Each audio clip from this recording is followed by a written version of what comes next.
to think that people were the reason why I was feeling the way that I was feeling.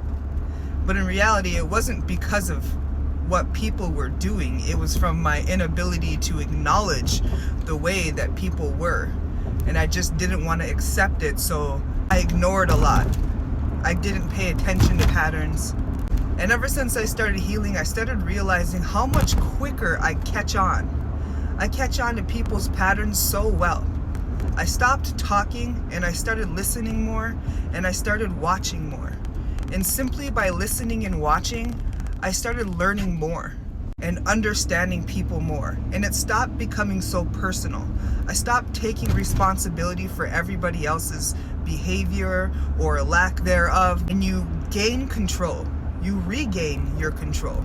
And at that point, it doesn't really matter what anybody else does. It doesn't mean that it doesn't hurt or it doesn't affect you, or you're not going to be a little sad from time to time. But it's not as bad, and you're able to separate everybody else's behavior from your worth. Just because somebody doesn't treat you a certain way that you want to be treated, that doesn't take away from your value. Just because people don't show up the way that you want them to show up or the way that you would show up, it doesn't mean that you are less important. So now that I've sat in silence a lot more than I was ever willing to, I was able to truly hear myself and be with myself and understand myself. And now I don't have to make sense of the silence, because the silence gives me sense.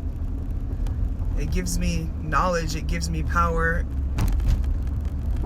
It's like my own personal date with myself, where I can understand me better, so that when I do go out into the chaos in this world, it's not so personal.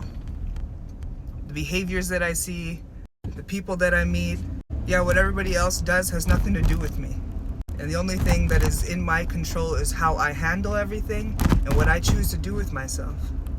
And I think that's pretty neat.